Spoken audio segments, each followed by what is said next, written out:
మధుమేహం అనేది ఒక నిశ్శబ్ద ఉపద్రవం. ఒకసారి మన ఒంట్లోకి చేరాక అది మన తల వెంట్రుకల నుంచి కాలికోటి వరకు ఆపాద మస్తకాన్ని మెల్లమెల్లగా గుల్ల చేస్తూ పోతుంది. చాప కింద నీరులా మన శరీరాన్ని సమస్యల సుడిగుండంలా మార్చేసే షుగర్ జబ్బు ఇవాళ దాంపత్య జీవితంలోనూ కల్లోలం రేపుతుంది. పురుషుల్లో పటుత్వానికి ఎసరు పెడుతుంది. రక్తంలో గ్లూకోజ్ శాతం అదుపు తప్పడం వల్ల నాడీ వ్యవస్థ, రక్తనాళాలు తీవ్రంగా దెబ్బతినిపోతున్నాయి. దీంతో పురుషుల్లో స్తంభన వైఫల్యం సమస్యగా మారుతుందని చెబుతారు డాక్టర్లు.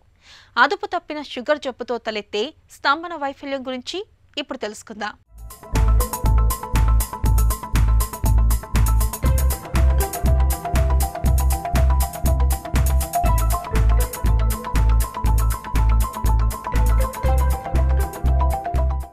శృంగారం తనువుల్ని ఏకం చేసే బంగారం, ఆలుమగల అన్యోన్యతకు సంకేతం. తనువుల్ని మనసుల్ని ఏకం చేసే ఈ సృష్టి కార్యంలో నేడు పటుత్వం పెద్ద ప్రశ్నార్థకంగా మారుతోంది. 25 వయసు నుంచే మొదలవుతున్న పటుత్వ లోపాలు పురుష ప్రపంచానికి పెను శాపాలుగా మారుతున్నాయి. ఫలితంగా దంపతుల మధ్య అంతులేని అసంతృప్తి చోటు చేసుకోవటంతో పాటు చివరికి దాంపత్య బంధమే బీటలు వారే పరిస్థితులు ఏర్పడుతున్నాయి. పురుషుల్లో ఇవాళ స్తంభన వైఫల్యం అనేది తీవ్రమైన సమస్యగా ఉంటుంది. పురుషుడు తాను కోరుకున్నప్పుడు అంగం గట్టిపడకపోవటం, ఒకవేళ గట్టిపడినా చాలా కొద్దిసేపే స్తంభించి ఉండటాన్ని స్తంభన లోపం అనుకోవచ్చు. స్తంభన వైఫల్యానికి ఒకప్పుడు మానసిక సమస్యలే ఎక్కువగా కారణమవుతాయని భావించేవారు. కానీ హై బీపీ, షుగర్, గుండె జబ్బుల వంటి శారీరక సమస్యలు కూడా స్తంభన వైఫల్యాన్ని తెచ్చిపెడుతున్నాయని ఇప్పుడు వైద్య రంగం స్పష్టంగా గుర్తించింది. ఓ పేషెంట్ వస్తారండి, డాక్టర్ గారు ఫిట్గా ఉంటాను, బాగా రోజు ఎక్సర్సైజ్ చేస్తాను, ఆఫీస్లో బాగా పనిచేస్తాను, జాలీగా ఉంటాను, నాకు ఎలాంటి ప్రాబ్లం లేదు, కానీ నాకు ఒక 15 ఏళ్ల నుంచి డయాబెటీస్ ఉందండి. కానీ ఈ మధ్య ఒక కొత్త పక్యులర్ ప్రాబ్లం చూస్తున్నానండి. మూత్ర విసర్జన వాటిలో ఎలాంటి ప్రాబ్లం లేదు, ఆకలి గీకలు అంతా బాగానే ఉంది, కానీ అంగస్తంభన ముందులాగా లేదండి. ఎంత కోరుకున్నా కానీ ఆ స్తంభన ఇంకా మెత్తగానే ఉన్నట్టు అనిపిస్తుంది, కొంచెం టైం ఎక్కువ తీసుకుంటుంది అని చెప్పి బాధపడతా. ఇలా చాలామంది వస్తూ ఉంటారు. సో ఇక్కడ మనకేంటి చూద్దాం బాబు, 2 ప్రాబ్లమ్స్ ఉన్నాయి. వయసు తక్కువగానే ఉంది, మరి కారణం ఏముండొచ్చు? 2 కారణాలు కనపడుతున్నాయి. ఒకటి, అంగస్తంభన అనేది జరగట్లేదు, ప్రాపర్గా లేదు. రెండోది, పాజిటివ్గా కనపడేది అక్కడ ఏమిటి అంటే డయాబెటిక్ స్టేటస్. ఇది ఉన్న వాళ్ళలో ఈ అంగస్తంభన అనేది సరిగా ఉండదా? ఇక్కడ వస్తుందండి లింక్ అంతా. ఎందుకంటే మీ డయాబెటిక్ స్టేటస్ అంటే మీ బాడీలో ఉన్న ఆ డయాబెటిక్ స్టేటస్ అనేది ఏదైతే 20-30 ఏళ్ళగా ఉందో దానివల్ల కొన్ని మార్పులు వస్తాయి. ఆ మార్పుల వల్ల మీకు అంగస్తంభనలో లోపం రావచ్చు. పురుషాంగం అత్యంత సూక్ష్మమైన రక్తనాళాలతో నిండిన సున్నితమైన అవయవం. అంగస్తంభనలో నాడులు, రక్తనాళాలదే కీలక పాత్ర.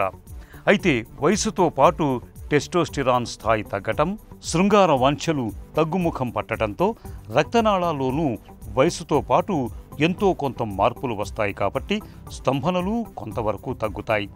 ఇక ఇప్పటికే హై బీపీ, షుగర్, కొలెస్ట్రాల్, గుండె జబ్బులు వంటి సమస్యలతో బాధపడుతున్నప్పుడు, మానసిక చికాకులతో సతమతమవుతున్నప్పుడు చాలామందిలో స్తంభన వైఫల్యం సమస్యగా మారుతుంటుంది. స్తంభన లోపం ఉందా లేదా అన్నది నిర్ధారించుకునేందుకు వైద్యులు కొన్ని రకాల పరీక్షలు చేస్తారు. వీటిలో ప్రధానంగా రక్తనాళాలు, నాడులు, హార్మోన్ల పనితీరు ఎలా ఉందో పరీక్షిస్తారు. స్తంభన సామర్థ్యానికి రిజిస్కాన్, రక్తనాళాల పరిస్థితిని తెలుసుకునేందుకు కావెర్నోసోమెట్రీ పరీక్షలు ఉపకరిస్తాయి. పినైల్ డాప్లర్ ఎవాల్యుయేషన్ ద్వారా అంగంలో రక్తనాళాలు ఎలా ఉన్నాయో తెలుస్తుంది. రక్త పరీక్షలో టెస్టోస్టిరాన్, ప్రొలాక్టిన్ హార్మోన్ల మోతాదును తెలుసుకుంటారు. అవసరమైతే మరికొన్ని ప్రత్యేకమైన పరీక్షలు చేస్తారు. మామూలుగా అంగస్తంభనలో మనకు లోపం రావడానికి 3 రకాల కారణాలు ఉంటాయండి. ఒకటి, మోస్ట్లీ యంగర్ వయసులో ఉండేది సైకలాజికల్ కారణాలు. సో మిగతా 2 కారణాలు ఏమిటి అంటే వాస్కులోజెనిక్, అంటే రక్త ప్రసరణలో, అంటే మనకు ఈ అంగంలో వచ్చే రక్త ప్రసరణలో వచ్చే లోపాలు. నెంబర్ 2 ఏంటంటే న్యూరోజెనిక్, అంటే ఈ సిగ్నల్స్ రావాలి కదా, నర్వ్స్ అనేటివి రావాలి, ఆ నర్వ్స్లోంచి సిగ్నల్స్ రావాలి పెనిస్లోకి. ఆ పెనిస్లో సిగ్నల్స్ వచ్చినప్పుడే కదా ఈ రక్త ప్రసరణ అనేది పెరిగి అంగంలో స్తంభించడం, అంటే ఎక్కువ రక్తం రావడం, అంగం పెద్దది కావడం, గట్టి కావడం జరుగుతుంది.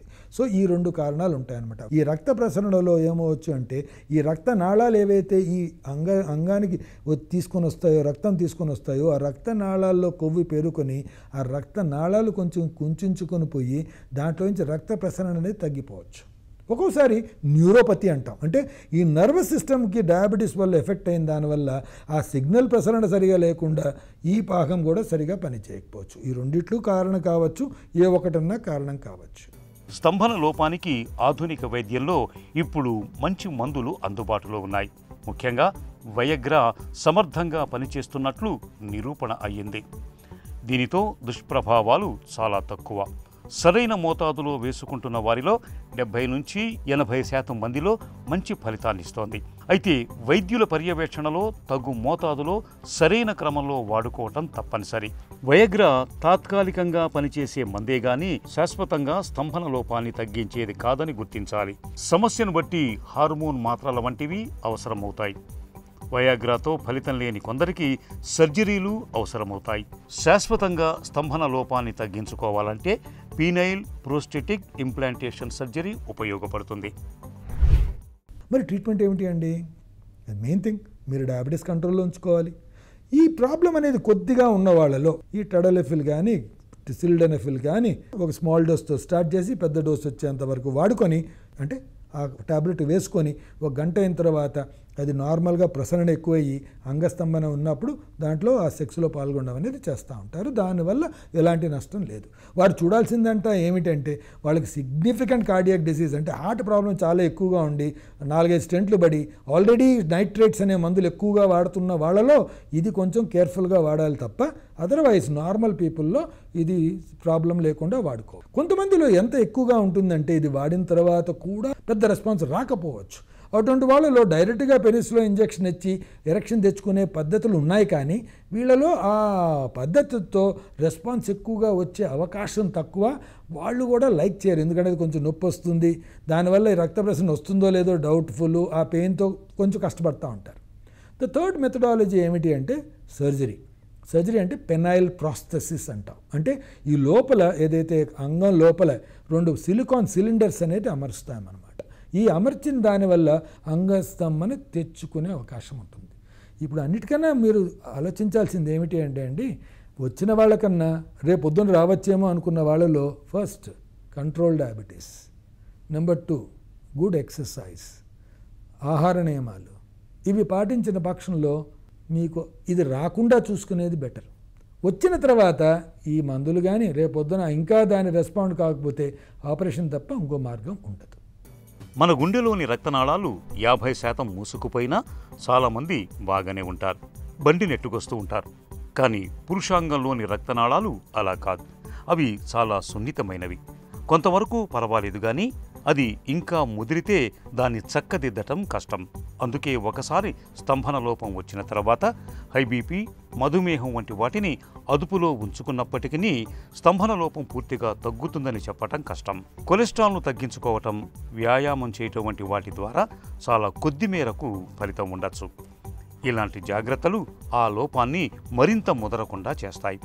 అయితే స్తంభన లోపాన్ని తొలి దశలోనే గుర్తించి జీవనశైలి మార్పులతో జాగ్రత్త పడితే ఆ సమస్య నుంచి బయటపడే అవకాశం ఉంది.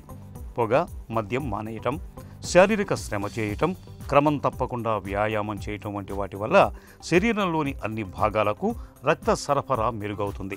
రక్తనాళాల పనితీరు బాగుంటుంది.